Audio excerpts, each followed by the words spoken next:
You know, I just quit Instagram, Facebook, and fucking Twitter because they're so full of fucking shit, dude. I can't deal with them no more. They don't care. They're not about freedom. They're not about anything. They're about profit, bottom line. YouTube is really the home of the disenchanted. And I just want to do this little thing here. I'm going to read 2 or 3 fucking my deals. I'm not limited by an hour and a fucking, or a minute and a half. I mean, I can do an hour of this shit on YouTube if I feel like it because that's their format.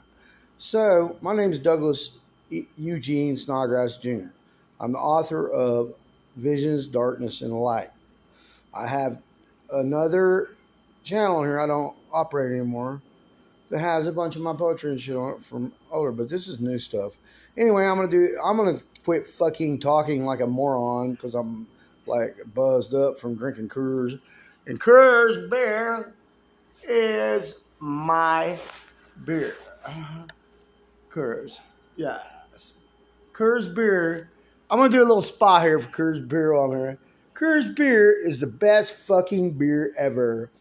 I mean, I used to drink Budweiser and shit, but let me tell you something. Coors beer is the shit. I love it. I love it. I lick the fucking shit out of the can and rip it open. Ha! Anyway, there's this one I haven't done on anything called Mama Smile because it's too long. Like I said, was just 10 years old, living on the farm. Not one worry in the world. A simple young man. Thought life was already those golden years. Fishing and hunting after homework and chores. Living that sweet, simple life that was my only plan. Was always satisfied, doing the best that I could do. Growing up seemed like a lot of hard work I was in no hurry to get older. And when I did, life was so much colder and complicated. And those friends that I would leave behind will haunt me to my grave. There would be some that I could not save. That day that Mama died, all I could do was turn and walk away. There was nothing left that I could say. That suffering she went through before her final breath, so much more than I could ever understand. Like that day that I finally became a man. Very simple is my heart, and I love God, family, and friends. We all know this life starts, but no one knows how it will end. Each night before I lay down, give my thanks to the good Lord above for just giving me one more day. 1 foot halfway out the door and the other foot in my grave. So sad that I would never see that part of my life again. Times always change. Nothing ever stays the same. Money and fame cannot replace the past. And as I remember everything, I raise my glass. One drink for the day that I was born, another for my childhood dreams, another just to calm my fears, and one last shot to all those I love. Most of them now rest in heaven above. Of course, there is always one to kill the pain, and yet that pain still remains. As I hold that faded photograph in my hands, there we all stood, hand in hand, with love for one another. Not one damn care in the world. What that memory has faded like a storybook tale. Dusty cobwebs in the attic full of lives past. It just warms my heart to remember Mama's smile. Thank you. That's the end of that one. Let me recover a little bit here. Shit, that's very emotional, the end of that one. Alright, we'll move on about an angel with broken wings. See, I don't have to hurry here. That's what's a great thing. Once upon a time, and so very long ago, a story was told about an angel with broken wings. Made her home deep inside a magic forest. Elves and fairies came out to play when she would sing at night. The spirits and monsters all whispered her name. Some were blessed and some were cursed by God up above. The supernatural and natural were all united by her love. The darkness faded and the trees allowed the sun's light to shine through. When any creature felt pain, she made them whole once again. Heavy was her heart. She loved all of God's creation. She never ever once complained about her unique situation, though so deep inside she had her own frustrations. Minutes turned into hours, and hours turned into days, and days turned into years, as her hopes slowly slipped away. Every night she prayed that her wings would be healed, and that the reason she was stranded alone would be revealed. Humans had never corrupted her path before. Only creatures of the deep caressed her inner sleep. An innocence that united all those with purity of heart. Life's lifelong adversaries laid their bitterness to rest, watching over the gift the Lord had given them all. Those great and weak, those strong enough to uplift the weak, stopped endlessly suffering and pain, bringing peace to the wilderness. A heart so pure, just like a rare pearl of great price,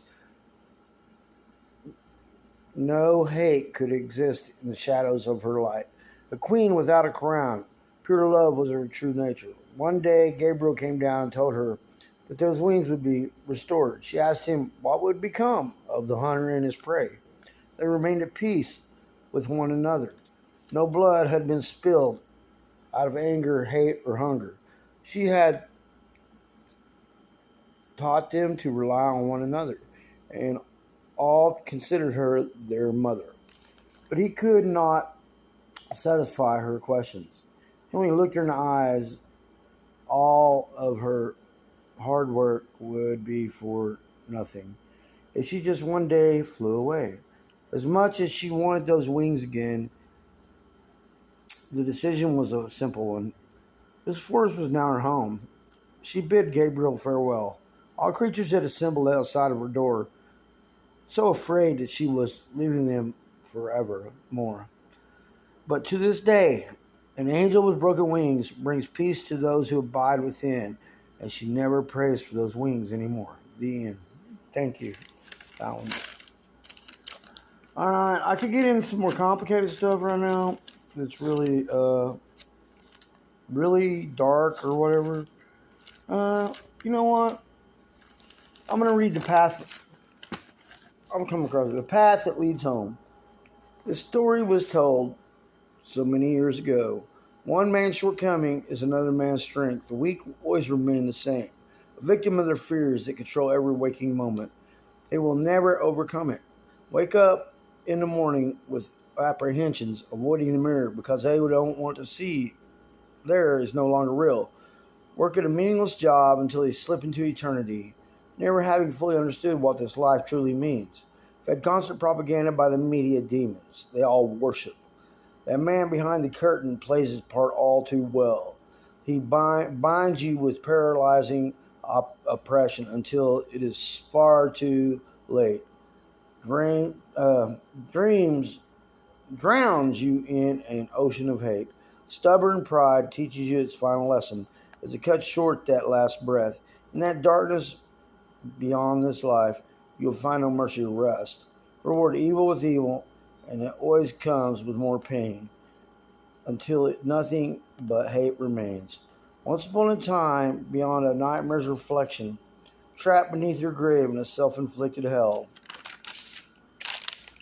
there, fire and brimstone are the only things that you can smell. Forever is a long time in the bottom of the wishing well. Evolution is a religion, and its priests are all dark entities, intermingling truth with lies, with truth with what did I put here? With fables. Ah, that's it. Sorry, see, I couldn't do this on. I have to hurry on everything else. I can't take my time here. Anyway, intermingling truth with fables. Desperation was a sermon that became a holy mission, leading a lonely existence. For all of eternity, truth was cast aside for a moment of weak, fleshly pleasure. Now trapped inside yourself forever. That was really not so clever. Much too late for penance. This is now your home. The end. Thank you. And I'm going to end this here. That's quite a little haul here. And I'm going to see what y'all think about it. Because I've quit all the other social media. And I'm just right here on YouTube now. Thank you. You have a great day. I love every one of you. Thank you. Bye.